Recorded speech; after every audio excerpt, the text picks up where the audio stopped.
Hey there, beautiful humans. Welcome back to the Ryan Magic Show. Today, I have Ricky Flo joining as a guest, who is the host of the Magical Creators podcast and also my best friend and an incredible human. And of the first 50 or so episodes on this podcast, one of the episodes that I got the most positive feedback from was from our first chat.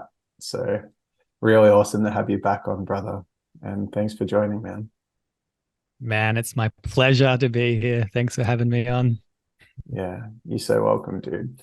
So there was a few topics that kind of inspired me to want to jump on here and and ask you about, in particular, things that I feel that you embody quite naturally, and I'd love for you to share some wisdom around them. And so I'm just going to jump in, and then the way that we take the episode, it's just like we're dropping in with each other. But the first question that I have for you, man, is that you are someone that seems to have a phenomenal relationship with yourself.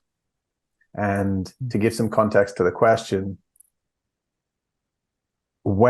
since we've known each other, which has been like over 10 years now, I feel like I was very unconsciously disconnected from myself, quite needy, bit of a pleaser, trying to impress people. And I've just really always admired the way in which you have a relationship with being able to spend time with yourself, build love up in yourself. So it's like self-love, but the practice of it, spending time by yourself, and some of the things that you do when you're by yourself to cultivate what I perceive as being a really high level of self-worth. And so honoring you for that, man. And I'd love for you to, give what you perceive to be some of the keys or ways in which you cultivate a deeper relationship with yourself. Thank you, brother, for speaking such nice words about me and opening up the show. And yeah, I'm excited to talk about this. I feel like the first thing that comes to mind is that when I ask my parents, what was I like as a kid? They actually, the thing they always say first is, oh, Ricky just liked to be in his own space and just play on his own. That's what they always say. And I'm curious, like, I want to know more, like, what was I like as a kid? But that's always like the main thing that they say. I try to get more details, and like, they don't really remember too much unique stuff, other than just spending time with my brothers and things like that. I got a younger and older brother. But the two things I remember my parents saying is I like to be in my own space and play on my own. And second is they would always talk about my eyes, because I especially as a kid, like these big blue curious eyes, and I still have those eyes, but I don't know, something about the shaping of my face is kind of like, it's not like when I was a kid, like the eyes are just like there, like a cartoon or something, just like right in your face. But I would say that I think for me, I just have that kind of, as a kid, I just enjoyed being in my own space. It's just part of my spirit, my soul. So there's that element to it. But I think also I have a lot of curiosity in general. I would say curiosity is probably like my most authentic expression. And I feel like what I'm most curious about, which some people might think this is a bit weird, but I feel like I'm most curious about myself. I'm curious about how I feel. I'm curious about what I need to feel. If I feel like I'm not feeling great, I'm curious about what I need to feel great. And I'm curious about what I want. I'm curious about what I'm creating. I'm just curious about myself. And I'm curious about others a lot as well. And like when I spend time with others, I'm often very curious about them. But when I'm around myself, and I spend my whole life with myself and only a fraction of my life with others. But when I'm on my own, I'm just very introverted and connected to my internal world, and like, what am I feeling? And if I'm feeling great, then it's like, what I want to do with this feeling? Do I want to share this feeling? Do I want to create something with this feeling? If I'm feeling low or unpleasant feelings, I'm like, okay, what's this about? Like, is there something that I need right now? And I think that just that curiosity and that introspection is kind of like the foundation of what everything stems from. Like that's the macro, and then everything else is the micro. So it's like if I'm like, what do I need? And then it's like, oh, I need, to feel more energy, for example, because I'm feeling low energy. Then it's like, okay, I'll spend some time in nature. I'll go for a walk. I'll do some yoga. Like all these things just stem from the base of like being curious about myself, being introspective, and just always kind of having my own back, like speaking to myself, like, yo, what do you need, man? Like, kind of thing. Yeah. Yeah. Mhm. And hearing that, it's super unique in practice, because I feel like even though we're best friends and we're interested in personal development, I feel like my world is slightly different because I'm a coach in the coaching space, and you Mhm. kind of sit on the periphery of that space, and you're more of like, I would see you as more of a creative outside of the coaching space, but just Mhm. as passionate about personal growth. And what I Mhm. witness with a lot of coaches is that there's a lot of heavy theory on emotional processing, trauma work, understanding needs, setting boundaries, learning to love yourself in your life, but also in relationships. But it's very rare that I meet a coach that I witness embody that curious relationship with themselves on the same level that you do. So I'd love to Mhm. peer a little bit deeper into what that kind of looks like as a Mhm. practice for you. If we just like, we're essentially painting the picture of what that looks like for someone that's listening or watching this that doesn't know what it's like and what you're doing. Um, but the reason I want to paint this is because, actually, I'll just save that for now. Can you give some examples of what it can look like in a given week, like the amount of time that you spend with yourself? And Dude, I'll explain this like today. It's currently 3:20 p.m. on a Tuesday. And yes, I had to check my phone to remember what day it is. And last night, dude, I got to bed late. I got to bed about 12:30, like, just after midnight. And usually for a point of reference, I like to get to bed by like 9:30. And I like to be consistent with that. But every now and then something's going on in my life and I get to sleep later, right? So last night I got to I got into bed at 12:30. And what did I do? I was on my phone writing for 5 hours till 5:30 because internally, what was alive for me was I was feeling so open in my heart. And I felt like my heart was like a portal to all of this stream of wisdom that was wanting to come through. And I really value being connected to like having my channel open and having wisdom come through. But I've had periods where I'm connected and then I'll go months where the channel's not open just for whatever reason. Like I'm not like my focus, or just I got things going on in my life and the channel's not open and I might be focusing on like something else or whatever. So last night I was like, my channel's so open. I want to maximize this. Like out of love for myself, I'll be kicking myself. But it's not even like I'll be kicking myself. It's like it feels natural. It's like I can't do anything but right now. Like I feel myself. I feel my own truth, my intentions, my energy, where my energy wants to go. And it's just I'm getting all this stuff and I'm like, I'm writing it. how And then did I'm you like, know? it's How did you know your channel was open? because it's like um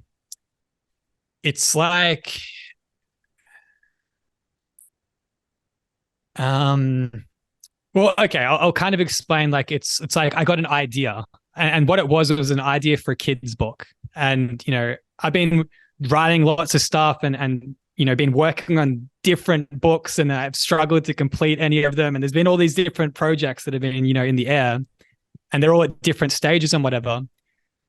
But last night I was like, I have such a clear, it just popped in, like just an intuitive download, this concept for a kid's book.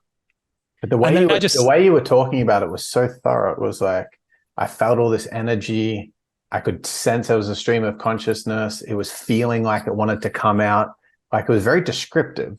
And I Mhm. perceived that the average person that is going to bed at night has like an already preconceived idea of what should happen at that time. So people will be like, Mhm. cool, it's 9 o'clock. I should start getting ready for bed now. Okay, I need to brush my teeth now. I need to go into bed now. I need to turn the lights off. It's like a predefined intellectual, previously decided Mhm. the way that actions are flowing in their life is what should happen based on the intellect's idea from the past of what should happen in their future, which is now. Whereas what I'm Mhm. really like feeling from you is that there's a very present moment awareness quite Mm. constantly. Does that resonate for you? Yeah, it does. And something that I'll also discern for like clarity is part of the way I perceive reality is that in any given present moment, my consciousness and my awareness is oriented from somewhere. And the most macro way of looking at it is my consciousness is either oriented from my heart or my head. I'm sure your listeners have heard you talk about this plenty of times. And we talk about this all the time. Like when I'm in my heart, I'm present and I just honor whatever's true in that present moment. When I'm in my head, that's when I create all of the rules and structures to try and create like more of a structured, balanced, consistent life with For like, control, so you feel safer. yeah, kind of like, yeah, it's kind of like there's all these beliefs and things like, oh, if I don't get consistent, if I don't get good sleep, then I'm going to be feeling like, not great. And all these things, like there's all these preconceived ideas about everything. It's like there's definitions about everything, how much sleep I should get, when I should go to sleep, when I should get up, what I should do late in the day, what I should do early in the morning. There's just all these rules for everything. But when I'm in my, and I don't dishonor that. That's just the orientation that my head has. Whereas when I'm oriented in my heart, I'm just present and I'm just connected to what's alive in my awareness, my consciousness, my body, my spirit. And it's just one moment and then the next and the next. So last night, this download came in for this idea of a book. And, I'm sure people can relate. They get an idea or they remember, oh, I need to write this down. Like I need to send this message to this person or whatever. Like it just dropped in. But I knew that this was like a seed and I could feel in my own kind of awareness and relationship with my body and my consciousness, I could feel that this seed was already blossoming and that if I gave it the energy, it would just continue to flow. So I just wrote down on my phone in like a notes app. I use an app called Workflowy, which is essentially just a kind of like normal notes app, but with some cool features. And I just wrote down like the concept of the book. And then I just found myself just there in the bed. I just kept typing and I just like was like, once upon no time in a magical world of wisdom, in the magical world of wisdom, the wizard kingdom, there were two unicorns called Elliot and whatever. And then it's just like, and it just kept happening. I just kept typing. And then all of a sudden 5 hours has passed and I've written like 2,000 words. And it's like, okay, now I'm just completely like, it's time for bed. Like I'm tired. I need to sleep. But then I'm like, all right, I'm just going to sleep and wake up whenever I wake up. Just whenever I wake up is when I wake up. And then it's 2 hours have passed. It's 7:30. And I'm like, damn, I only got 2 hours sleep. And then I'm awake and I'm like, I know what happens next in the story. So I get the phone. I'm back at it. And then I'm like, and then I'm like, and then I just like get out of bed and whatever. And then I just start getting other concepts and ideas and things coming through. And then I was like, it was coming through so fast that I was like, I can't type this fast enough. So then I started recording on my phone, just speaking to myself for like 3 hours, just downloading all this wisdom and all this stuff. And then I just kept flowing. And then I haven't even eaten today. And it's 3:26 p.m. And this is a rare day. Usually I go to sleep at normal times. I get up at normal times. I eat at normal times. I eat healthy meals, 3 meals a day, whatever. But my point is that I can feel that what's true for me in this moment and in the last 14 hours today, what's been true for me is to just follow this creative flow. And so, and tonight I might go to bed at a reasonable time, have a nice sleep. And then tomorrow, what might be true for me might be to go do a yoga class, to go spend some time in nature, and to just have more of a chill, like less creative, expressive day and more of just like a rejuvenating day. So when I'm in my heart, I do what feels true for me, what I feel like I need, what feels authentic, what feels like it's nourishing my soul. And when I'm in my head, it's just a different story. Mm. Yeah, cool, man. Really, really Mm. love that.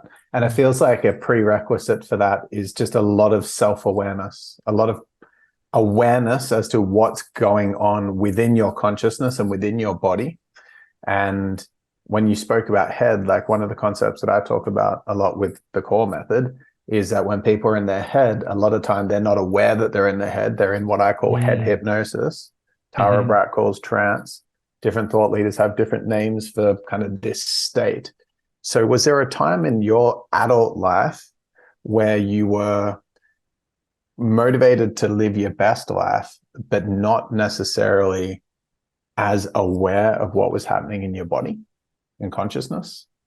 Yeah, dude, 100%. I would say that it's been just a consistent journey of becoming more aware, more conscious, more connected to myself, my body, my energy, my mind, my body, my spirit. Just like it's just been a consistent, progressive journey of increasing my awareness and connection to self. So I feel like I've kind of recently hit some kind of tipping point that feels like I'm like a new version of myself. But that kind of like, if I even go back 6 months ago, I was probably like 90%, let's say, just to try and make it understandable. I was maybe 90% as aware as I am now. So I was still kind of like 90% of who I am now. But that 10%, let's say, that has shifted or evolved in the last 6 months, it feels significant. Like it feels like, and to throw a metaphor out that just randomly came to me, is it's like if a business has does like $1 million a year and has like a 20% profit margin, that's like $200,000. If they have a 10% increase in revenue without any more expenses, then they go from 1 million to 1.1 million in revenue, and they go from 200,000 in profit to 300,000 in profit. So it's like a 10% increase can actually increase the profit. Like 10% increase in revenue can increase the profit by like 50% from like 200,000 to 300,000. And what I perceive now, just in the moment as I'm thinking about this, is I feel like sometimes, even if our awareness only increases a little bit, the thing that we're aware of might have massive impact on our life. Because let's just say, for example, just to give a random example, imagine that someone is like just not drinking enough water. And it's just a pretty simple thing. Like they're doing their life. There's a million things they're aware of and that they're managing and juggling. And there's people that count on them and they're showing up for them and they're doing the best they can. They're really being of service and they've got great intentions and all of that, but they're just not drinking enough water. If they're just not aware of that, it's unlikely that they're going to start drinking enough water. But if they just became aware of that and then they had like a sufficient amount of water, the benefits that they could get from just having like an extra liter of water per day could completely change their life.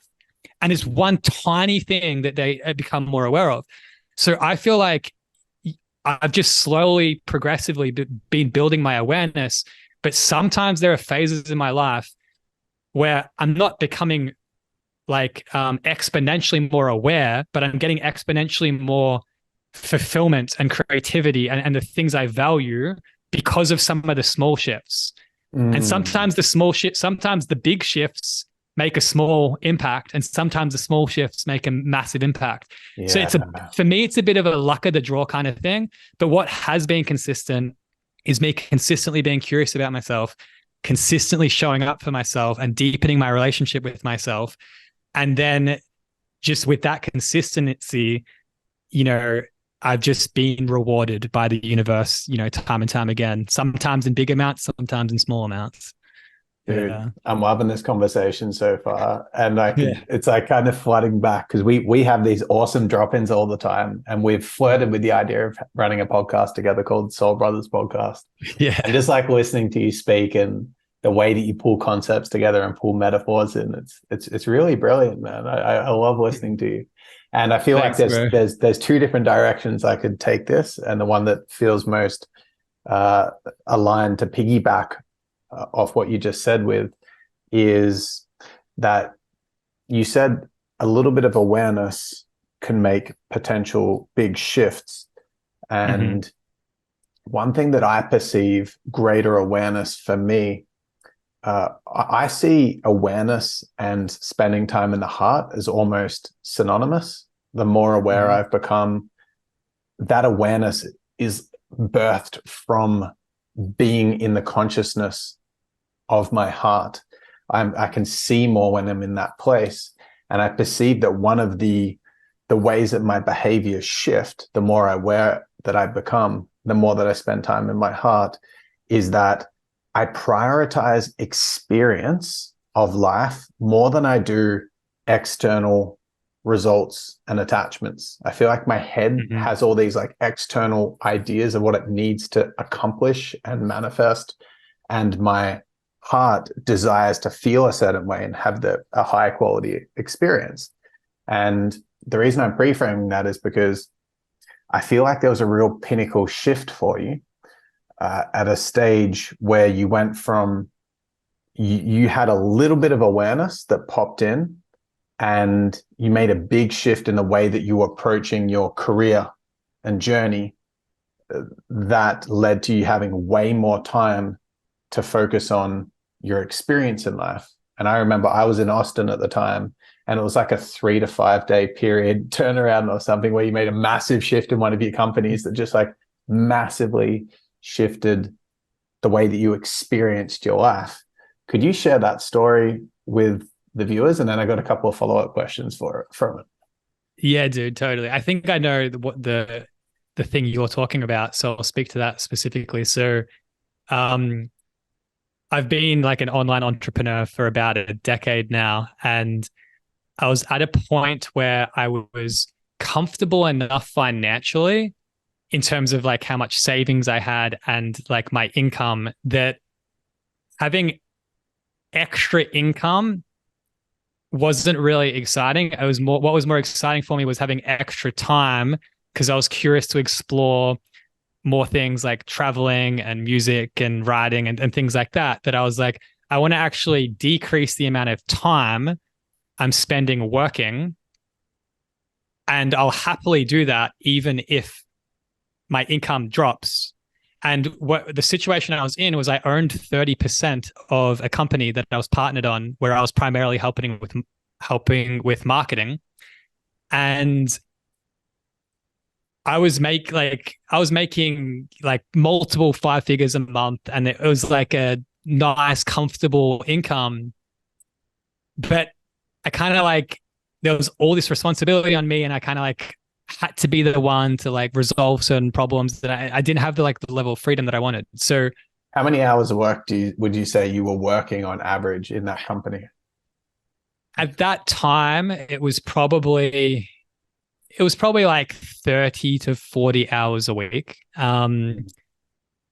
Yeah, like, so it wasn't extreme. Like earlier in my career, I worked a lot harder than that, and now I work a lot less than that. But essentially, I was at the point where it was a full-time situation, and there was a nice income there. But what I had as an idea, or like a intuitive guidance or whatever it was there were two guys that were working with me as kind of like contractors. One's my younger brother, and one's like someone that's worked with me for quite a while that I've got a lot of trust with, that's worked with me on other businesses and things like that. And I just had this like idea that was like, what if I took my 30% and I just gave them 10% each, and I had 10%. And I just said, I'm no longer working in this business. Like, I'm going from working 30 or 40 hours a week and having 30% to working pretty much not at all and just having 10%. And then each of them get 10%. They're going to step up. They're going to work harder. They're going to really like go for it. And they're a little younger than me. So they kind of got some of that drive to like that I kind of had, say in my mid 20s, almost 31 now.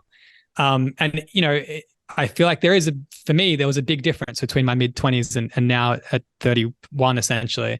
And I just proposed this idea and I was like, I'll do one call per month with you guys for 2 hours.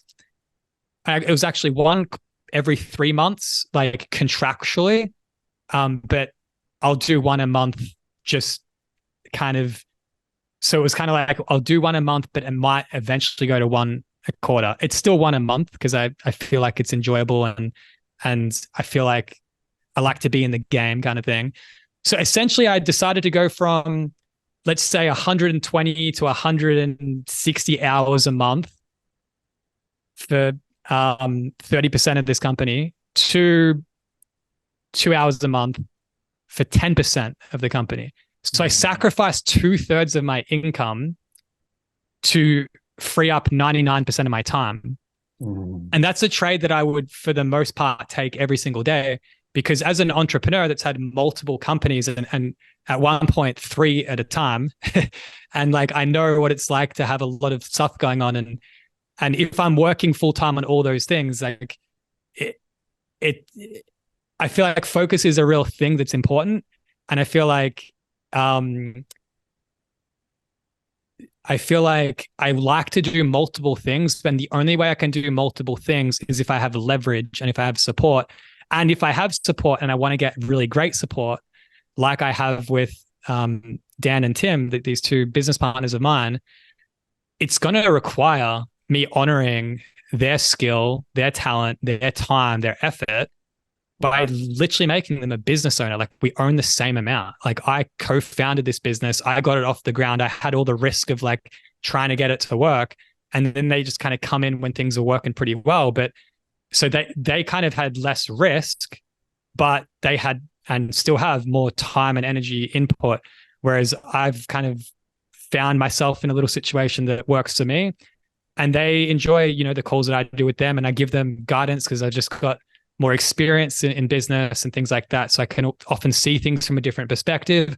Also, not being in the business every day, I'm zoomed out so I can be more strategic and see things that they might not be able to see. And it's just a really interesting dynamic. Yeah. Yeah. So to the reason I wanted you to share that story is because it seems as though you traded a result.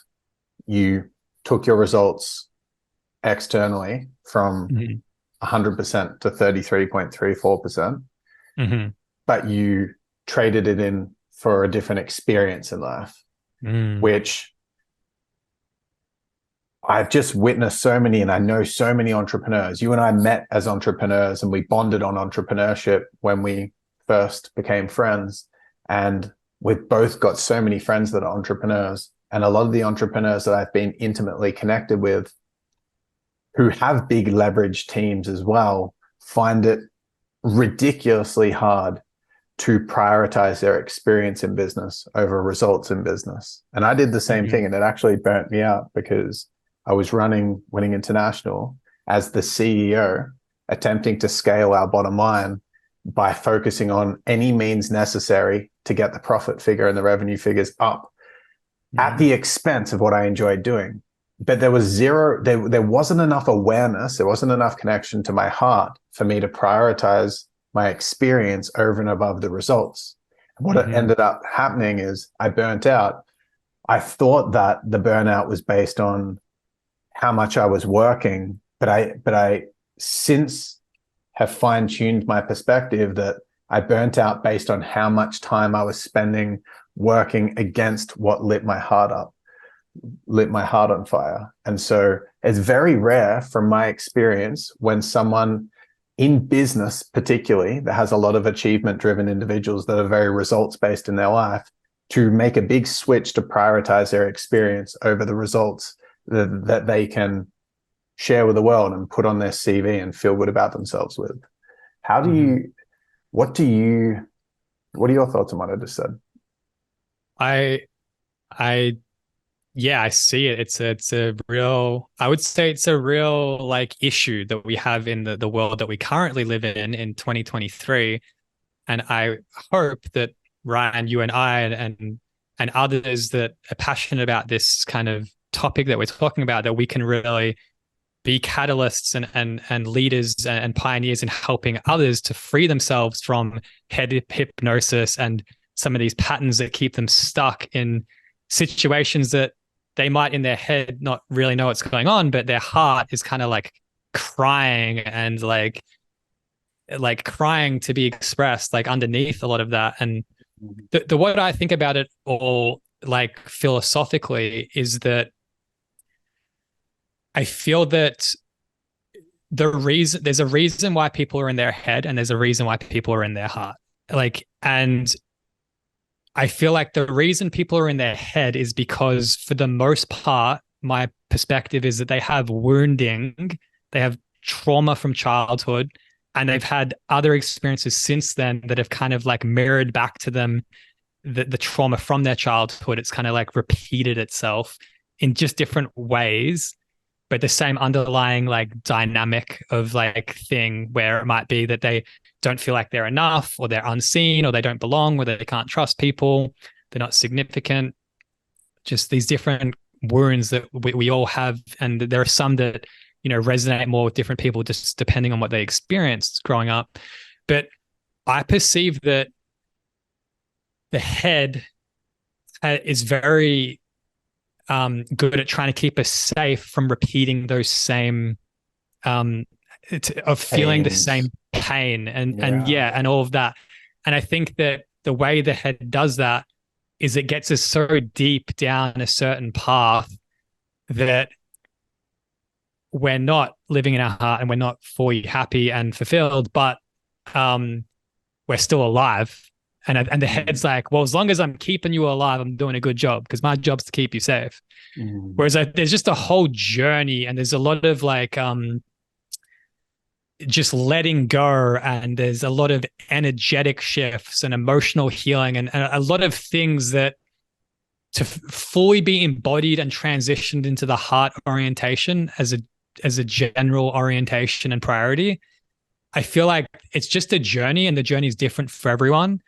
And it's very easy to just be like, yeah, like to just fall into the head hypnosis. Essentially, it's very easy to just like to just accept your life as it is. If you're making enough money and you've got, you know, a nice safe home and like you feel somewhat significant and like these different needs of like the head and the ego, it's very easy for a human to fall complacent in that. I think I have a very high just in my spirit and my even in my mind and just all of my being. I feel like I have a deep desire to experience who I am in this reality. And the more curious and the more I've got to know myself, I've unpacked a lot of this stuff. And it's been a lot of healing, a lot of self-exploration, travel, lots of stuff that have kind of like all together accumulated to help me to kind of be where I am today. And yeah, very happy for the past versions of me that had the courage to navigate a lot of the challenges in that orientational shift. Yeah, and to give more context to what you just said of what you've done to be able to cultivate a closer connection with your heart, would it be accurate to say that you've done hundreds and hundreds of emotional releases? Yeah, definitely. Yeah, because that's something that some people maybe they've done a handful, like 5 or 10. They've gone to like Yeah. 5 or 10 breath works, and that's where they're at. Or some people have never had an emotional release and they hold on, kind of like that previous version of me, because you witnessed me before and after feeling my emotions and during Mm-hmm. the time Hmm. when you sold me on the idea of feeling. So there's a lot of deep, dark pain and courage to lean in to that trauma that you spoke about that can be Hmm. the block for people to access their heart. And And on that, Ryan, I'd love to just add that my philosophical perspective is that the head is just trying to help us avoid feeling our pain. Like if I just really distill it, it's the head trying to help us avoid feeling our pain. So and the head is smart. It's manipulative. It's effective. It's got a lot of strategies, and it gets most people, and it's got me for the majority of my life. But at some point, maybe 5 years ago, and more so in recent years, I've gotten better at being able to navigate my mind, and my heart. My heart is strong and powerful now, and usually it wins. But sometimes, the heart shuts down and the mind gets the better of it still to this day. And I'm sure it'll be an ongoing journey of mastery that I'll try my best with time to like master more and more. So yeah, just want to really say that I feel like the head's trying to keep me safe from the pain that I could potentially experience if I'm more connected to my heart and my emotions. Because it thrusts us into the unknown, right? It's like, yeah, dude, there's so many different directions I could take this conversation. I want to narrow down on what we were saying about when people are in head hypnosis and their childhood trauma may have led them to believe they're not enough and they need to prove that enoughness through external achievement and going down the direction of like creating material success in the world to feel worthy. The people that I was kind of referring to that I've witnessed really struggle to be able to prioritize their experience in their businesses and whatnot. Some of these people have just unlimited money, pretty much like tens of millions of dollars in the bank, and they run big companies, and they cannot give themselves permission to even choose the area of the business they want to do the most, because they're always zeroing in on what's the next result. And so they're trapped. However, for those that are listening, I know a lot of people that are listening will be in the journey of creating their passion projects and actualizing success. Maybe they haven't broken through financially yet. And so they look at these people and go, well, that'd be freaking awesome to have 20 or 30 million dollars in the bank. That'd be awesome to have this massive company. What's the cost for someone that prioritizes their kind of head's attachment to material success, proving themselves, and these externals over and above their heart's truest desires? What's the cost? The cost is dying. You die without experiencing what your heart was here to experience. Like at some point, everyone's going to die, just straight up, just to really be savage about it.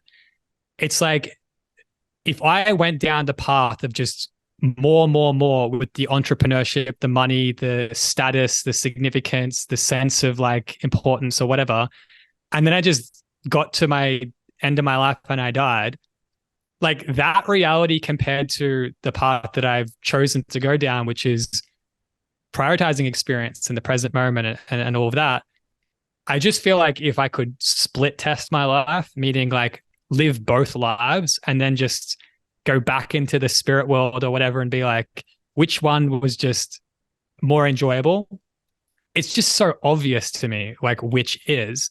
And it's not that it's just more enjoyable. It's that like the difference is significant, just moment to moment. Like, it's like a lot of people that might be making a lot of money and things like that, but they're not doing what they're loving.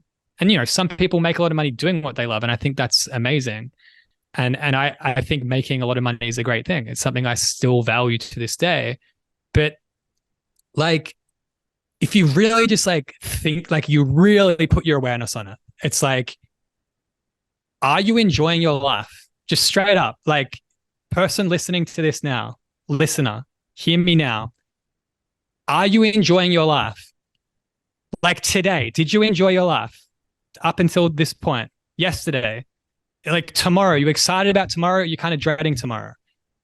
If the answer is, I'm not really enjoying my life, you have a problem. Like, and I love you and I'm compassionate and my heart goes to you and I'm with you now, sending you love with encouragement to just consider, like, do I want to live my life not enjoying my life and consistently being in pain? Or am I committed to myself and my experience here and my life and those around me as well enough to actually make steps? And that you don't have to change overnight. You don't have to quit your job or anything like that straight away, but just to start with the awareness and then start to get an action plan in place so that maybe in 12 months or maybe less or maybe more time, you're actually in a position where you're like, you know what, I'm really glad that I made those choices 12 months ago and every day since then and every moment since then. And that I wasn't perfect I'm sure there are things I would do differently if I had my time again and whatever. But ultimately, I made a decision. And to the listener now, maybe now's the time to make a decision. Like, do you want to, and even if you're kind of enjoying your life, it's like, but are you really like satisfied? And so there's a few things there, and I'm not one to like, I'm not encouraging people to feel all dissatisfied with where they're at, because I think that even in a situation where you're not fully happy with like a lot of the things set up in your life, I think just with a shift of perspective or energy or spend an hour in the sun, like it can change a lot without your actual circumstances changing. But I'm just kind of a proponent of just like, I want to make my life as juicy as possible in all ways. And sometimes what's most needed is for me to not change anything, but to just see things differently. Sometimes what's needed is for me to actually be like, no, I need to change this thing. This thing is creating pain for me. And what I would actually say is like, I think the biggest thing I want to come out of this current stream of consciousness is I think that the first step is actually usually letting go of something. It's not always bringing something new in. I actually think that usually, probably 90% of the time, it actually starts with just letting go of something. Maybe there's one person, like listener, hear me now. Maybe there's one person in your life that just your life is significantly more painful and significantly less fulfilling because that one person is taking up too much space in your life. Or maybe it's like one habit. Maybe it's checking your phone first thing in the morning. Just don't do that and see what happens. Your life quality will increase. And when you start to stack some of these, things that you let go of, and then there's more spaciousness, and then you fill that spaciousness with new, more aligned things that are aligned with your heart. And then that's a consistent iteration process for your whole life of letting go of what no longer serves and introducing things that are more in service of who you are now and who you choose to be now. That's where I feel like you can end up in a pretty dope reality. Dude, I really love that. I feel like another thing that often is required to let go of is an invisible, unmanifested attachment that someone has in their life. For example, there might be like a woman that's listening that's still preoccupied and obsessed in their mind with finding that man that's going to solve it all. And so a lot of the decision making is externally motivated to try to get that result of attracting that king, that man that's going to save it all and sweep them off their feet. And so that their decisions are to dress a certain way and go to the gym and do stuff they don't like at the gym so that they look a certain way, and the places they choose to go. Or it might be like some kind of attachment to money or success that their head is like obsessed with, and they're still not there, and they're beating themselves up, and they're like grinding to get to this like unmanifested reality yet that's massively influencing their decisions day to day to do a bunch of stuff that really downgrades their experience. So for people that are listening, because one thing that I believe is that people that end up having the most externally successful experiences in the world usually are those that are the most connected to their heart. And a big word that we haven't explored yet that is it's a symptom of being in the heart is creativity. That doesn't come from the head. The head's not creative. The head can be disciplined, but the heart is where creativity stems from. And some of the most externally successful people in the entire world actually are more centered in their heart. So they actually have Mm-hmm. most of the success. People like J.K. Rowling, people like what's that? Lady Gaga, all artists and musicians. What's the dude's name that David Attenborough? People like David Attenborough or Steve Irwin. I know he passed away. There's Yeah. people out there that are just doing the thing that lights their heart on fire. And because they're so passionate about it and they prioritize their experience so much, the amount of value that gets created from their authentic creations and their authentic expression is so massive that they end up becoming multimillionaires and billionaires and having huge net worths and stuff, like Maharishi Mahesh Yogi, who died with a net worth of over $6 billion, I'm pretty sure. He wasn't driving for results. That was a consequence of the creativity. Mm-hmm. What do you think is the difference between those people? Like, I'm going to be pretty direct with my question here. The difference between like a broke hippie that wants to have a beautiful experience and someone that like has a really expansive external material reality that's come from the prioritization of their passion, genius zone, creativity, and experience. What do you see as the difference between those two categories? So to clarify, between a broke hippie and a wealthy person that's successful whilst being in heart orientation and actually creating from their heart. Yeah. Yeah.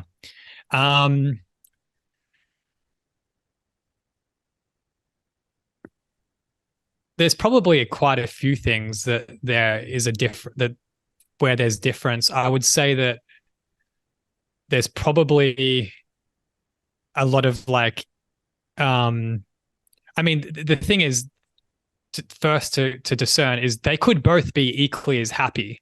Like it's possible that a broke hippie could be as happy as a wealthy, like a healthy, wealthy entrepreneur. Let's put it that way.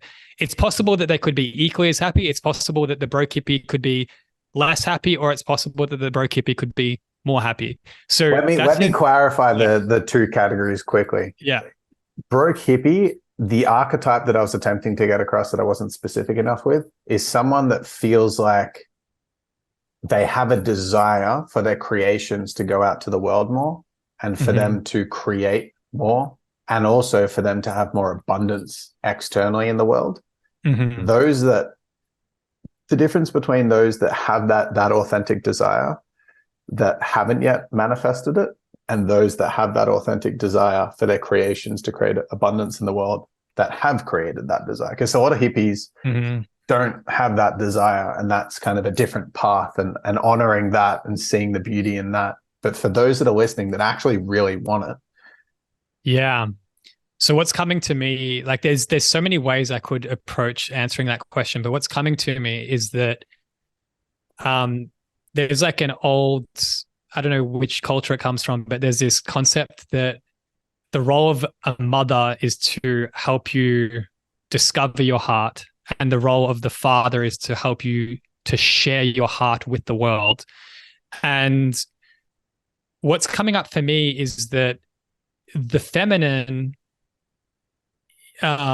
is about experience, and the masculine is about purpose and service. And I would say that that's like, there's so many ways, like there's different angles I could approach this. Could we say the feminine's also about creativity? Yes. Yeah, we could totally say that. Yeah, definitely. I definitely feel within myself, my creative energy is more feminine than masculine. And I would say that my masculine is more about structure, containment, purpose, like being of service. So I would say that it probably would just boil down to one's commitment to their creative flow and their ability to package it and share it. And I think that the macro of all of that is actually, the deeper someone is connected to their heart, the deeper they feel the belonging and connection to everyone else, because we're all one. You know, we know that, and through different ways we know that. Even with quantum physics, we know that everything's connected. So, and if someone's had like an awakening spiritually, they may know very deeply what that means to feel connected to everything. And what I perceive is that if someone is really connected to everything and they are being of service to the collective with their self-expression, with their creativity, it's almost inevitable that they will experience a high level fulfillment and be rewarded with the things that they want. But I would also say that another way I would approach it is that through a more structural lens is that I perceive that like my macro philosophy about how I live my life is awareness on what my heart wants and awareness on where I'm at. Just like if you want to travel, you need to know where's your destination and where's your departure, place. If I'm in Australia right now, if I want to go to Europe, I need to know I'm in Australia and I need to know which place in Europe I want to go, right? If I don't know those two things, like if I don't know where I want to go and I'm just in Australia, I'll probably just be in Australia my whole life. Like it's unlikely I'm going to just like go on a walk and then trip on the footpath and end up in Europe. Like I'm only going to end up in Europe if I know I want to go there. I know where I want to go. I know where I'm coming from. I go to the website, I book the flight, I show up there, and like there's actions that would be taken to get me to where I want to go. So I need to know where I'm going and where I am. And then what happens is when you know that, and when you are really honest and from your heart, because if you think you know where you're going in your head and you think you know where you are, but you're not really being honest with yourself and you're convincing yourself that you're further along than you are, this structure of creating the life that you want doesn't work, because the universe doesn't want you to have the things that your head wants you to have that your heart doesn't want you to have, because the universe responds to your heart, not to your head. The universe actually screws you when you're in your head and tries to get you back into your heart. So with all that said, I feel like if someone knows where they're going with true heart desire, like I desire to be in this reality where I have this, and this as my reality, and I know where I'm at, and not convincing myself I'm further along than where I'm at, I'm not being overly harsh on where I'm at, that creates a creative tension that the oneness feels and you feel within yourself. And then between yourself and the universe, tension seeks resolution.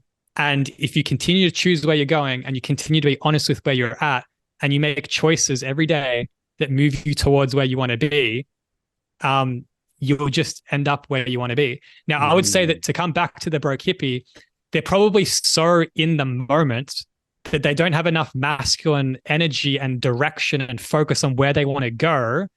And even if they do, they probably say things like, but money doesn't really matter. About like, I'm abundant because I'm connected to nature. Like these things like that.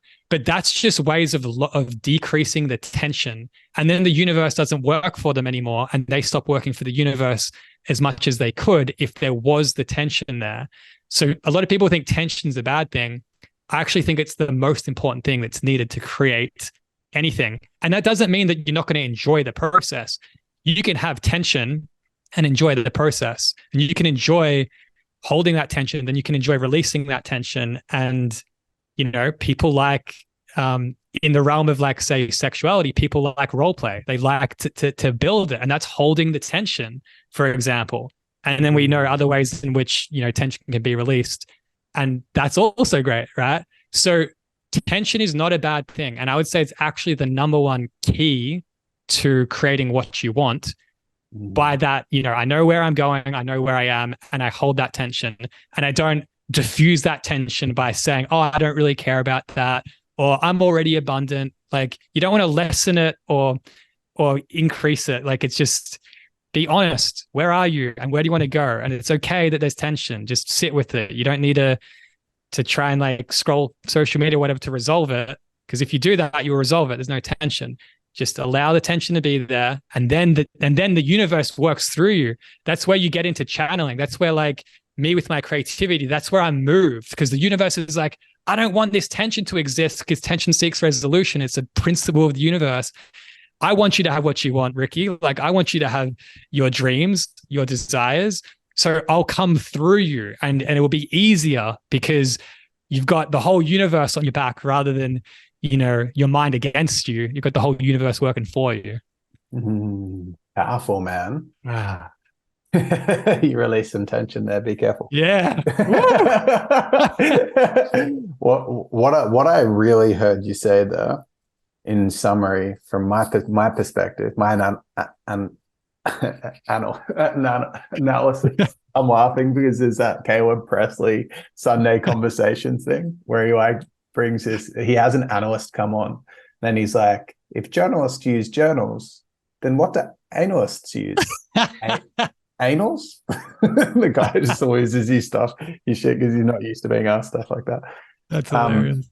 But anyway, I noticed that masculine energy was one big component there. There's the feminine that's creative. If someone's like has these beautiful desires and dreams and things they want to bring into the world, like a coach that's like, I want to have this, like, run workshops and have heaps of people there, or an author that I want to have these books out there and I love this. And it's like they're clear on what they want. They're kind of like excited about what they love and they want it to be more abundant.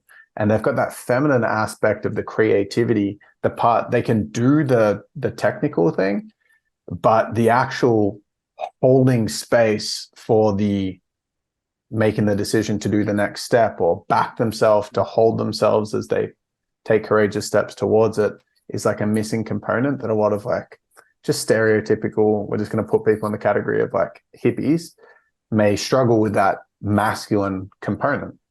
And then the second aspect I feel is also kind of masculine in a way, which is being able to focus on the outcomes that they want, but also have enough maturity and that they can be honest with themselves about where they want to go and where they are without bringing any sugarcoating or kind of fluffiness to it. And I feel like a prerequisite to that is self-worth. Like I've always said, like radical accountability with radical self-kindness is such a powerful combination for creating what someone wants. It's like a rule that I've had with my students. And I feel like people struggle with both of those. People struggle to be really honest with themselves because they struggle to have the capacity to be kind to themselves. But I feel like the heart, if we're really connected to the heart, that kindness flows from the heart and honesty flows from the heart as well.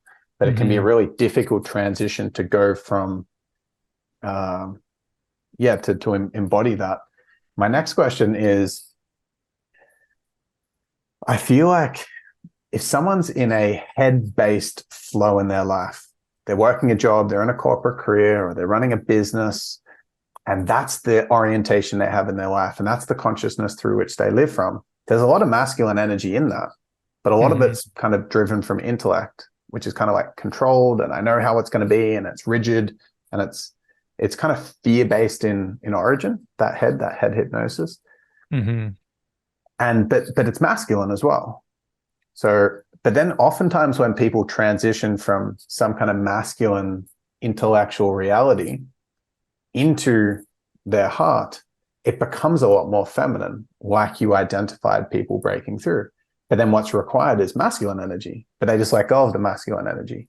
So what do you perceive from your view that can support people, or any gaps or blocks that you believe stops people from being able to healthily incorporate that masculine energy, or the difference between that masculine energy in flow from the heart versus the masculine energy in flow from the head?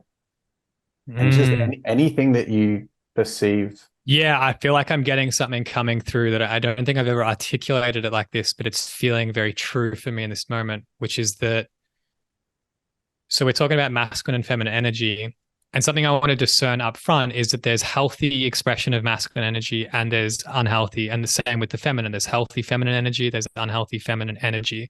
And it's a spectrum. It's not a binary, it's healthy or it's unhealthy. It's to what extent is it healthy or unhealthy? And what I perceive within myself, the way I perceive reality, my inner masculine is in service of my inner feminine. So my feminine inside is actually the flow of life and energy that is like moving me through the world. And it's my inner masculine's job to hold space for that inside of you. It's my inner masculine's job to be of service to the feminine. What do you need to maximize your creativity? What do you need? Like, how, in which ways can I contain all of this creative flow that you have? Is there a different software tool that I need to use? Like with me, with writing, there's this software tool. It's like just everything changed. It's just somehow for my consciousness, the way my mind works, my flow, my creativity, everything, this software thing workflowy rather than just the normal like iPhone notes app or whatever. Somehow it helps my inner feminine be more contained, where I can just flow for 5 hours straight at, in the middle of the night writing in it. I wouldn't be able to do that on the notes app because just without getting into the details of it, it just helps my feminine energy to feel held, to feel safe, to feel expressed. And that's one example, but it's like that with everything. It's like, but I'll give you an example that's probably more relatable. Let's say there's like a musician and it's a very feminine musician and she's just very We use a flowy. male example. Yeah, sure. Okay. So let's say we've got a male musician and he's very connected to his feminine and he's got lots of different melodies and chord progressions and all these kinds of things going on. If he's doing all that, either that same guy with his own internal masculine or someone else, woman or male, connected to their masculine energy, they can like be there being like, all right, you've got so many great ideas. Let's combine the right sequence of chord progressions of chords. Let's combine the right, let's have a structure. Maybe it's verse 1, chorus, verse 2, chorus, bridge, chorus 3. Like that person could just be chilling there all day, playing the guitar, riff on all these different melodies, lyrics, chords, everything. But it's just a complete mess of stuff until their own internal masculine or another person's masculine comes in and creates some form of structure to have like an actual finished creation that can be shared with the world, such as a song. So if I'm being honest here, I've been focused on writing for about as like my main priority for coming up on 18 months, and I still haven't published a book yet. And the biggest challenge I've had has been the masculine.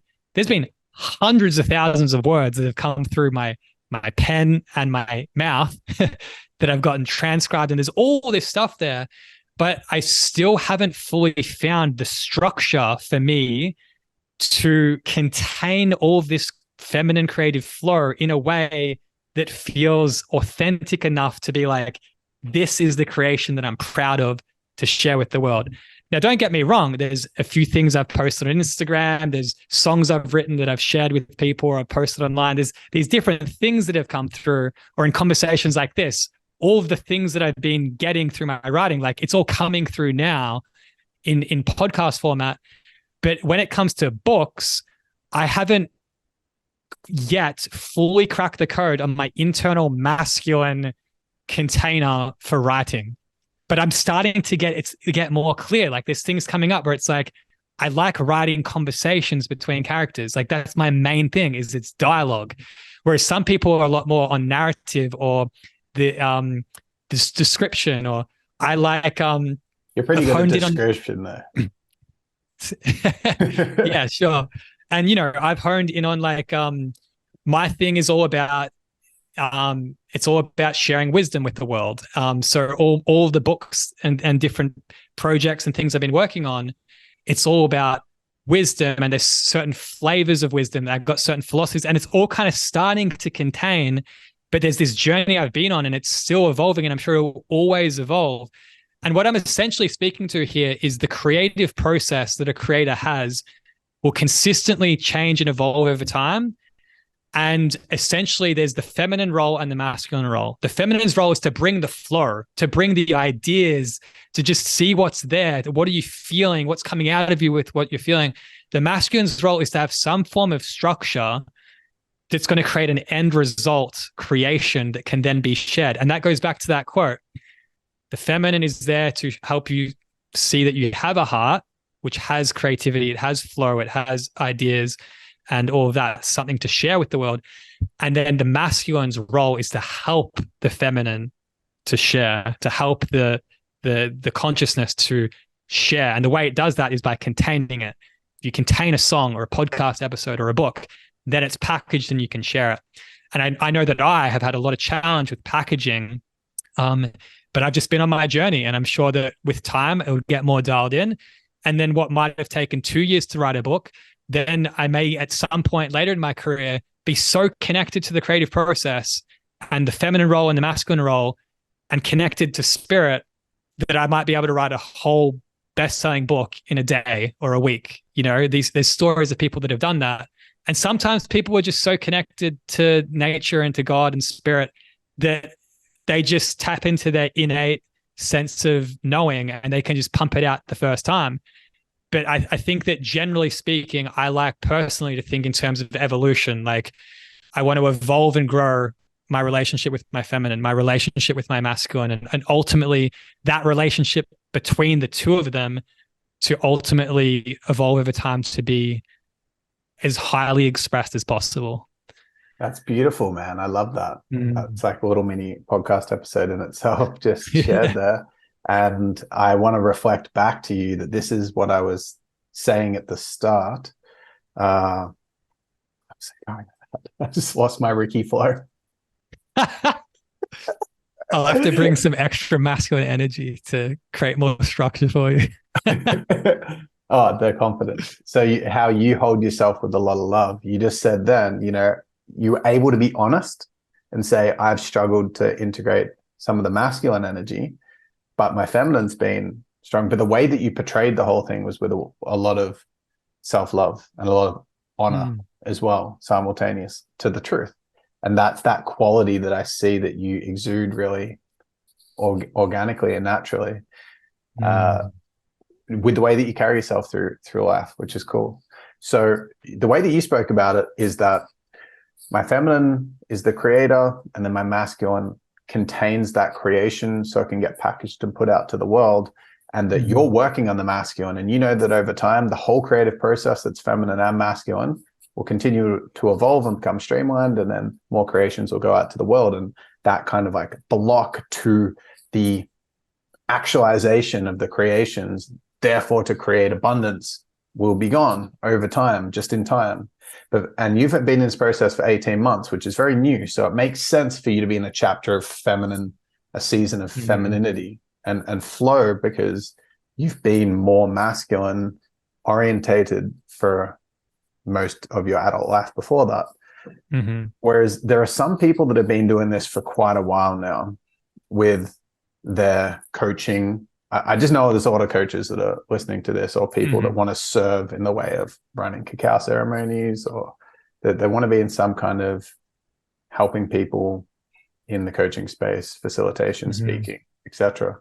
And what if they've been doing this for ages, like 5 years, 7 years, and they've always been really solid with the creation, but they haven't been able to get that masculine component strong enough to contain and express, like hold the feminine as that aspect of them, express out their gifts to the world. What would you say to support people with cultivating more masculine energy?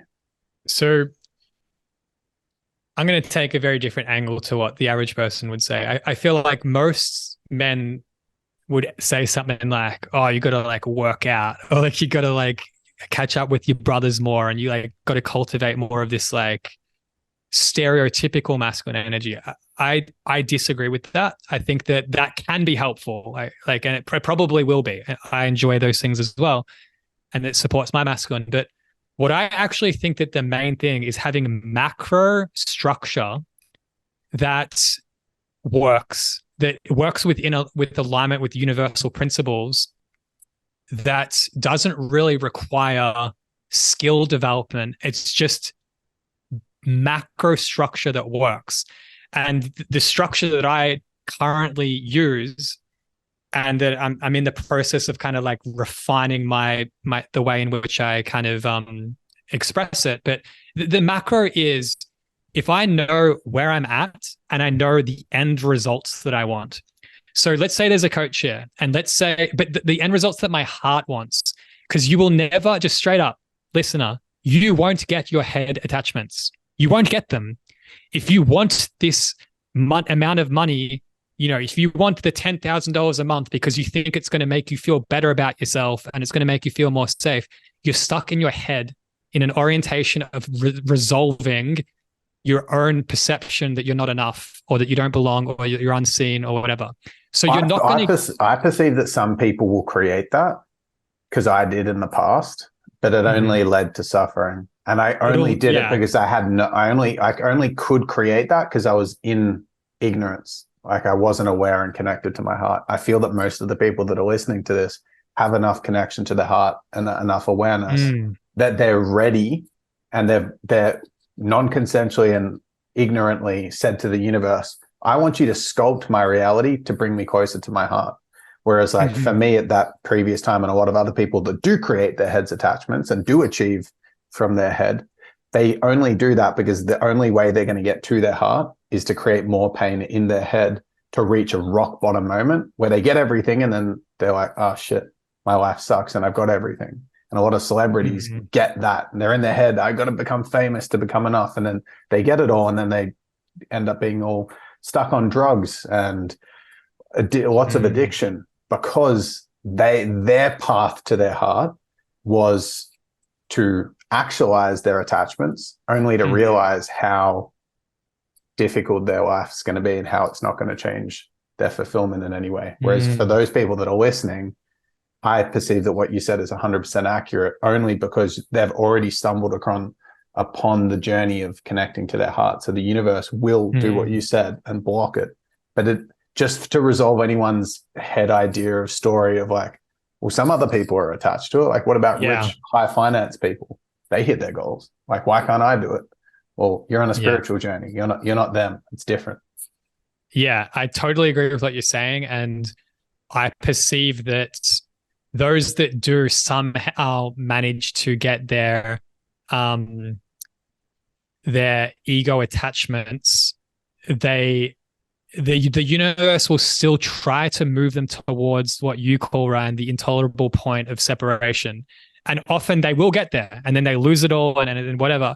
But maybe they don't quite reach that point, but then they're just at the end of their life and they just missed out on having a wholesome life living from their heart. So you don't win following your ego. You lose. You've already lost. Or you're losing if you're playing that game. It's a game that you won't win, because even if you get all the things that you think that you want, like, you're not going to enjoy the process. You're not going to enjoy your life if you're in your head. So that's clear. So let's say that someone decides, I'm on the journey and I'm committed to living in my heart and pursuing what my heart actually wants, even if it's different to what my ego wants. What I perceive from macro structure and what I do is essentially a simple process. It's step one, get in my heart. Now, the way to get in my heart is to do things that get me in my heart, like spend time in nature and do movement and spend time with friends and eat healthy food and things like that. And also to stop doing things that put me in my head, social media, watching TV, whatever. So step one, be in my heart. Do things to put me in my heart, stop doing things that put me in my head. That's step one. Step two is when I'm in my heart and like purely connected to my heart in a complete state of like, just, I don't need anything. Like, my head doesn't need anything to try and resolve some idea that I'm not enough or I don't belong or I'm unseen. If I'm in that state of pure love where there's nothing to compensate for, then if I journal about what I want, it's just going to be what my heart wants. In other modalities and things like that, it's called like a land of plenty, like journaling. Like, what's in your like ideal land of plenty? Like, you have whatever reality you want in your heart. Like, what is that? Because that's the thing, is if you're in your heart, you're not trying to compensate for anything. You're already whole within yourself, that it's just like, well, I'm whole. Here I am. I've already won. I'm a miracle. Like, life's amazing. There's all this possibility for me to like express myself in the world. What do I want to express? Do I want to be a coach? Do I want to be a writer? Do I want to be a speaker? Do I want to have a podcast? Do I want to have a business? Do I want to create products? Do I want to have a nice home, friendship, relationship, connection to nature? Like, what do I want? And when you are really in your heart and you're not trying to compensate for anything, and you journal what you actually want when you're in your heart, and you can do something like a meditation to take you to some like future place in like 10 years down the track, like where you want to end up, of a 10-year journey of following your heart, that creates orientation and direction. Now, the point isn't to get to that destination. The point is to have a life of consistent present moment experience where you're in your heart and you're enjoying your journey, but you at least know where you're going, which will create like the orientation and the structure. So what you do is you're in your heart and you tune into, what does my heart want? And it might say, I want to write a book that really, I want to write a magical book that opens people's hearts. So then it's like, okay, well, if you consistently live in your heart and you choose that at some point you will end up in a situation where you have published a book, a magical book that opens people's hearts. If you just decide, I'm going to end up there, like I'm going to end up in Bali. I'm currently in Australia and I'm in my heart in Australia. I want to end up in Bali. That's my destination. And I want to be in my heart there. If the universe knows those 2 points, it'll give you a flight. It'll give you a journey. It'll give you a way of getting there that you can enjoy. So you get to enjoy the journey. And then you get to create this awesome thing that your heart just wants to create. It just wants to create it. It's not that it needs to. It's not that it's going to make you feel more wealthy or more significant. It's just for no other reason than wanting to create it, you create it. And that's, I think, a big thing is it's like, what do you just want to create? Even if no one ever read it, even if no one even bought it, just what do you want? Like, if you know what you want in your heart and there's no extra thing that's going to come from it, and you just say, I choose the end result of fill in the blank. I choose the end result of being an author of a magical book that opens people's hearts. If you choose that and you know where you are right now, even if you are the broke hippie and you just have that structure in your life and every day you write it down or you read it, I choose the end result of this. And then you also consistently are honest with yourself about where you're at. The universe, which is connected to you and everything, will work for you, and you will be working for the universe as well, because you sharing your heart and sharing the gifts in your heart will benefit everyone else. So then that's where the magic really kicks in. And you don't need to know your writing style yet. You don't need to know what software to use yet. You don't need to know how to price your offer or how to do any of that shit. All that structure, you can just it's not that you will avoid it. It's that it will emerge through you. When you know where you're going and where you are, everything will arise within you. The structure will arise, the flow will arise, the people will arise. Everything will arise. So that's the structure that I am big on. Knowing where I am, knowing where I'm going every single day, writing down the 11 things that I want eventually, like what I'm choosing. I choose the end result of this. Write that down every day. And every day I just do a bit of journaling about where I'm at in relation to a couple of those choices. So if I do 2 choices a day, this is where I'm at. This is where I'm at with this. And I'm honest with myself with that. Then every week I've looked at least every single choice where I'm at least once. And every single day I've looked at where I'm going. And then what happens in my life is I then just like, take me, universe, like show me the way. And the most magical, crazy things happen at the most random times. I'm up in the middle of the night writing, or I'm at the park and I download a song, and then I, meet a homeless person and I start singing it to him. And then he's like, just like all these crazy things happen. Like just in the last few days, even for me, like with that structure. So that's what I recommend. If you're struggling to have structure and get results, be honest with where you're at, be honest with what your heart wants every day, hold that. And then just let it all happen. And it will. Just trust me, it will. Yeah, dude, I really love that. I feel like one way that I view that supports me to believe it, because I have that skeptical mind that comes in and goes, well, how's the universe? Like, it needs to know. Once I want to feel in control when I'm in that consciousness, that it's going to make it happen. It's like the head is working solo because the head's the survival aspect of the mind. But when we connect to our heart, it's the portal through which the universe expresses itself, and you enter into collaboration with it.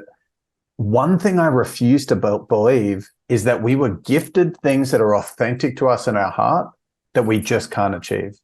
Because I perceive that when we're connected to our heart, we're connected to God. And so whether God's like in a religion or moving religion to the side, just the idea of the creative potential of the universe or the creator of the universe, I refuse to believe that the creator would gift me these magical ideas, these things that light me up and get me excited. And I feel so in love when I'm connected to these aspects in my heart. I just refuse to believe that I was given them as a joke. Like, hey, you can have all these ideas. They really light you up and you're so excited about them. And you're like, that just makes your life feel so enriched, but you can't achieve them. Sorry. That's just a joke. That's just how life works. I just refuse to believe that. And so because I refuse to believe that, and I believe most people, like the listeners, I'd be very surprised if hearing that you wouldn't agree with that concept. So if you agree with that concept, what you also agree with is that the universe or the creator wants you to create the creations that reside in your heart. So therefore, the person, the being, the consciousness that created everything, if they created you and they created everything and they gave you the ideas and therefore created the ideas, it makes all the sense in the world that power would have the power to help support and influence the creation of those projects and visions and ideas. That to me like helps me reconcile it.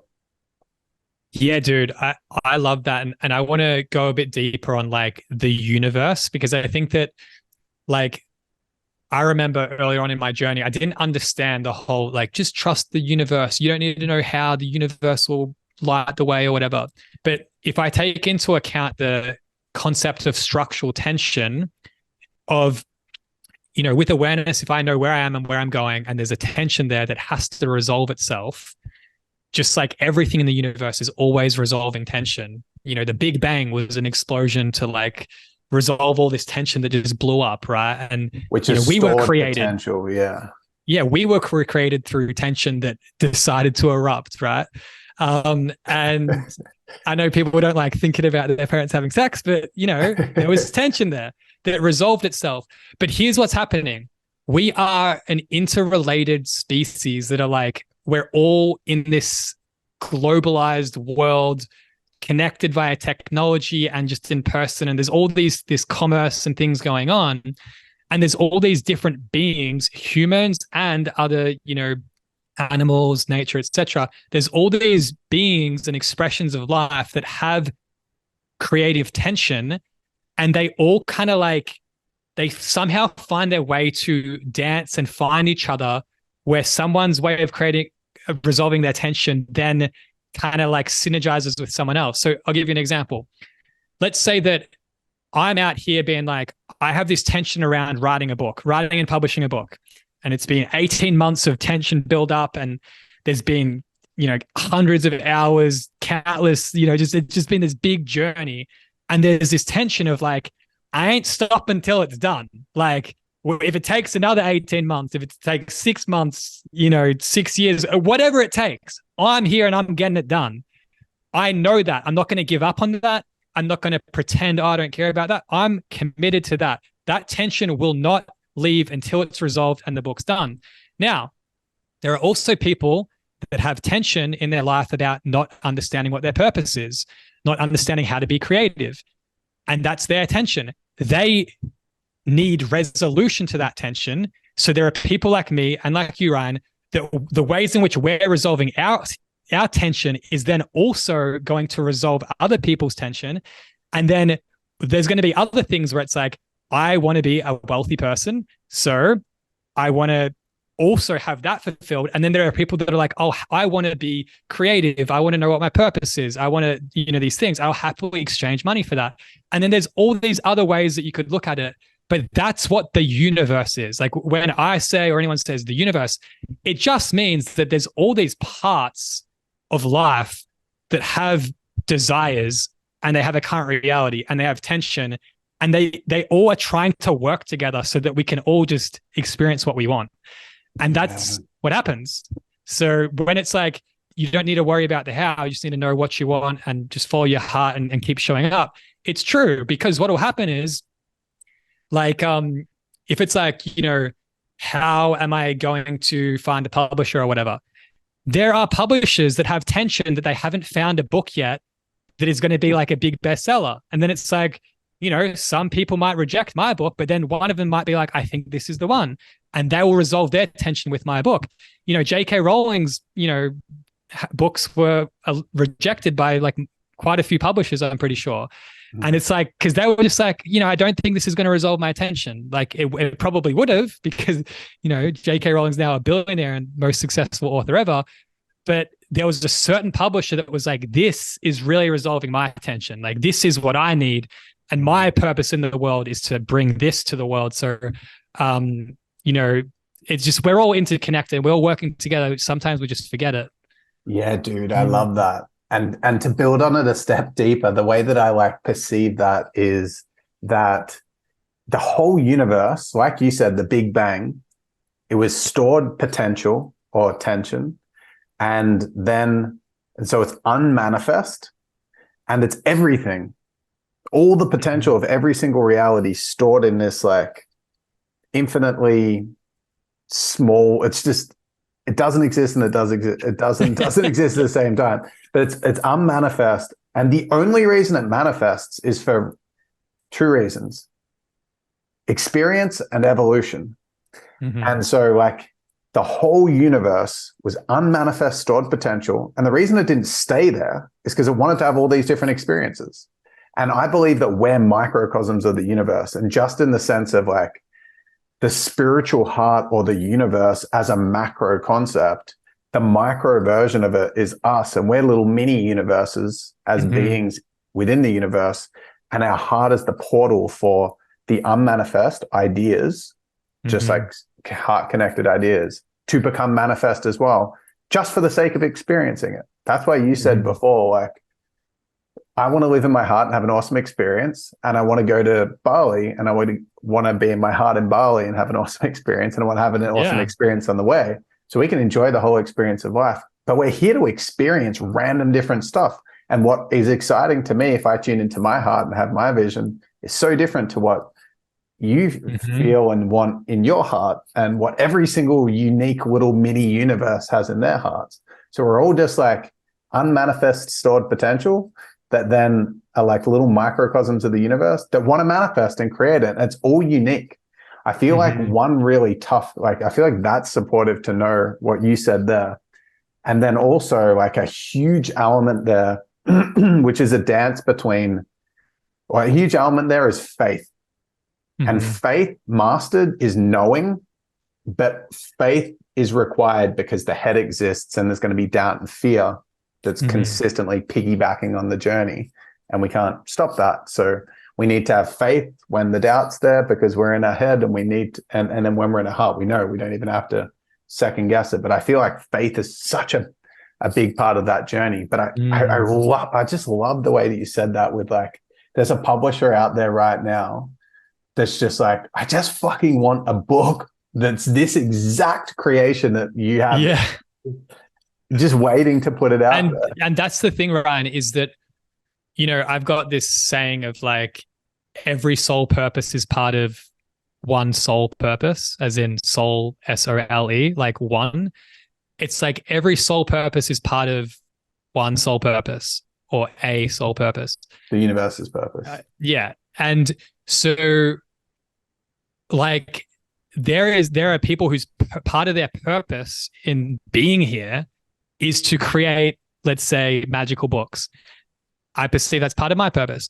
There are certain people, and their like purpose, like they get up in the morning and their heart is like, I want to find a magical book that is unpublished and I want to publish it and distribute it and be the biggest fan of it, Or it's like there are people that are like, my purpose is to build this coaching business and to, help people, whatever. And then there are other people that are waking up being like, I'm so curious, and my part of my purpose is to know myself more and to evolve and heal and grow. And part of my purpose is to always have amazing coaches around me to support my evolution. So everyone's purpose is all interconnected, and that's where the magic is knowing why you're here. And ultimately, it's up for you to decide when you're in your heart. It's just, well, what does your heart want? And there's your purpose. Your purpose is to just know what your heart wants and to just enjoy the process of experience and pursuit of that. And I perceive that desires are just there to create direction. It's like, it's not about having it complete. It's not about, because like right now for example, I haven't yet completed my book. It will be completed. Everyone look up my name in, 6 months, a year, it'll be there if you want to, go buy it. But the thing is, right now, I'm having an awesome time. Here I am with my best friend having this epic conversation. Like, the book may not be done yet, but the journey and the pursuit has made me who I am to be here and experience this moment. So when we have pursuit and we have desires, we grow, we evolve. And the more we grow and evolve, it adds extra potential to our present moment experience, which makes which gives variety, and then it just makes everything more interesting, Yeah, dude, I love that. I feel like you and I are cool people because we have our path has led us to have abundance on the journey, which is cool. Like, you and I are both in a position where we feel comfortable enough to be able to take time with our creations and not need to rush things or force things through sheer environmental situation and financial reasons and whatnot. What would you say as I'm going to ask this question, and then I'm going to ask one more question after I let you wrap what you want to wrap. But if there's people out there that are listening right now that are like, oh, this is so juicy, like, fuck yeah, my soul purpose is part of one soul purpose and the tension, it wants to be resolved and this is awesome, but I don't have any money right now and I'm in a job that I hate, and like, it's just, shit doesn't feel like it's working out. It feels like, I'm not just in Melbourne and I need to go to Bali. I'm like stranded in Antarctica with no one around and polar bears trying to eat me. It's like, how do I get from there to Bali? What support or advice or wisdom would you give them to understand how to navigate a situation that feels so far from where they want to be if they don't have what feels like the comfort that you and I have to get there? Yeah, I would just look at step one of like the kind of framework for creating that I mapped out, which is I said connect to your heart, but if I extrapolate it a bit more, it's to be more in your heart and less in your head. Like, ultimately where we all want to be is in our heart. That's just like, that's the destination.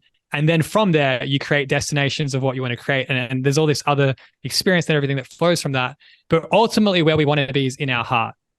Now, and that is a transcendent paradigm of money and all that anyway, but I will make it practical for those that are having challenges with finances and stuff like that. It's not that your problem is, I don't have money or whatever. It's your problem is that you're either enjoying your life or you're not. You're either in your heart or you're not. Now, if you're having all these financial problems and stuff, probably you're like in your head. Because if you're in your heart and you were in your heart consistently, you would have shared things from your heart and you would have like distributed them and probably would have probably traction at some point would have happened. But if you're having financial challenges, I would say that acknowledge where you're at right now. Probably you're in your head thinking and worrying about your survival, because that's, finance problems is an energetic match to safety, fear, survival, all that kind of stuff, and which is all in the head. So just acknowledge, like, yeah, I'm probably in my head 95% of the time. Whatever's true for you. And just like literally just, even if you can do that, that would be a probably more effective step than just about anything you do. It's just being honest with where you're at. And if you're a numbers person, put a percentage on it. If you're a more emotional person, journal about where you're at. Just get some kind of awareness of where you're at. Maybe you're 95% in your head, maybe you're 50% in your head, maybe you're 100% in your head. Maybe you can't remember the time you felt your heart. Wherever you are, just be honest with where you're at. And then just what I would encourage and recommend is be like, okay, well, what does progress look like? If you're 95% in your head and 5% in your heart, progress looks like being in your head 90% of the time and in your head and in your heart 10% of the time. Then what's the next milestone? Be in your head 80% of the time and your heart 20% of the time. So an acceptance of where you're at and not trying to solve the problem and trying to like resolve everything instantly, it's probably just not going to happen. Like if you've been struggling for years, you're probably not going to be making $100,000 a month in the next month. It's just probably not going to happen, right? Let's just be real. But that could be an end result that you might get to in 5 years or 10 years, but then just slow and steady wins the race. You might make slow progress towards that financially, but really what I would say is it's about the head and heart thing. And then that will map out energetically, that will map out to if you're 100% in your heart and 0% in your head, like, or you're just for the most part generally oriented by your heart. No one's going to be in it 100% of the time.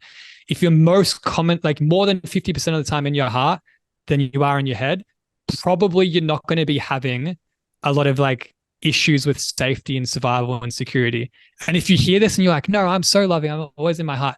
But I'm just, my opinion, you take it or leave it, is that your head is controlling a lot of your consciousness, like day to day. Like when you're thinking about this, or even that thought of like, no, but I'm in my heart. That's again your head trying to like tell you that you're better than you are, and you're not being honest.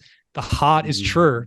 The mind will try and manipulate to make you think you're more safe than you are, or you're not as, you're more enough than you are, or avoid that you're less enough, or whatever. It will do all this stuff. Yeah. So I would just say, make the small steps. What's one thing you could do today? What's one thing you could do now to make you more in your heart? What's one thing you could do less of to be less in your head? If you spend 2 hours a day on social media, spend an hour and 30 minutes a day on social media. I'm not saying cut it out. I'm just saying make progress. And if every day, every week, every month, you make these micro progresses, if you're 95% in your head right now, in a year from now, you might be 50% in your head. And you know what? If you've got financial problems now with 95% in your head, you're going to have less financial problems, or you might even be feeling quite abundant if you're 50% in your head. Then you keep growing. You're going to be very abundant in love and experience and presence, and very abundant in finances eventually. So that's what I would recommend. Yeah. Awesome, dude. Awesome. I would say that I'm probably 50-50 heart and head myself. And I feel like one message that I want to put out there as well is I feel like we all have such a unique journey, and we start at different places of heart and head consciousness, or different percentages. I feel like my upbringing wasn't the worst in the world, but it was pretty difficult for my inner child, for my previous version, my younger self. And therefore, it's taken me so long. I've done so much inner work, and I still feel like I've got a long way to go. But it's not a problem for me, because it doesn't matter. It doesn't mean that I can't have a fulfilled experience now, because I can still choose things right now that make my life amazing. And I don't have to be at the destination to enjoy it. The whole thing's like, I believe that you and I right now having this conversation is as good as it's going to get. Like what you said before, like this is it. And then other creations are just cool other experiences. And I also perceive that a lot of people, when they've got a problem with finances, the problem is that they perceive a problem with finances. Like I know a lot of people that feel like, oh, but I'm in this job and the job sucks and I'm not where I want to be. And it's like, it could be just a timestamp on the journey, and you could be really grateful for the job and have beautiful connection with your employees and see it as an opportunity for growth and find ways to make it fun. And then also keep the orientation and the structure of where you're moving solid simultaneously. And so maybe the resistance is to getting a job. So you've got a financial problem, which you could solve pretty quickly by just getting a job, and that's it. No more financial problem.